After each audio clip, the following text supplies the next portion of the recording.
मेरा नाम बुलू है। मैं मेरा दोस्त प्रकाश के साथ नबरंगपुर नाम का एक गांव में एक छोटा सा घर था। उसी घर में रहते थे। उस गांव के 5 किलोमीटर दूरी पर एक शहर था। उस शहर पर एक सरकारी कॉलेज है जहां पर हम दोनों पढ़ाई करते थे। और हम दोनों हर रोज एक साथ कॉलेज जाते थे। एक दिन की बात है, हम दोनों कॉलेज गए थे और जब कॉलेज छुट्टी हुआ तो हम दोनों हमारे दोस्त बिकी के घर घूमने के लिए चले गए। पर बिकी घर पर नहीं था, इसीलिए हम बिकी के घर से लौट रहे थे। तभी मेरे फोन में एक कॉल आता है। वो कॉल किसी और का नहीं बल्कि बिकी का था। बिकी बोला, अरे भाई कहाँ पर हो? फिर मैं बोला, तुम्हारे घर की ओर गए थे यार, पर अब लौट रहे हैं। अरे घर जाके क्या करोगे यार, आ जाओ चाय की टपरी पर। इतना कह के बिकी कॉल काट दिया। उसके बाद हम चाय की टपरी पर गए और चाय पीते हुए बात की।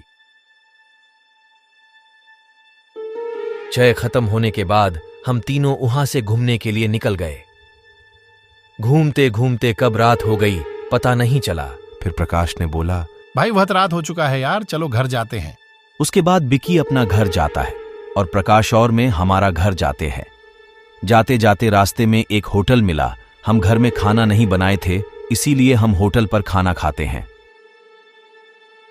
खाना खाने के बाद हम होटल से निकल के घर जाते हैं। घर पहुंच के थोड़ी देर बैठ जाते हैं। कुछ देर बैठने के बाद प्रकाश बोला, बहुत जोर से प्यास लगी है यार, पर घर में भी पानी नहीं है, अब क्या करें? घर के आसपास भी कोई पानी का टंकी नहीं था, बस एक पानी की टंकी था, वो भी शमशान के पास था। पर शमशान के पास जाने के लिए हम बहुत डरते थे। फिर भी प्यास कंट्रोल नहीं होने पर हम पानी पीने के लिए चले जाते हैं। शमशान पर किसी लाश के चीता पर आग जल रहा था, पर हम उस तरफ ध्यान नहीं दी और हम पानी पीकर वहां से चले जाते हैं। जाते जाते रास्ते में किसी लड़की की चलने की आवाज सुनाई दी।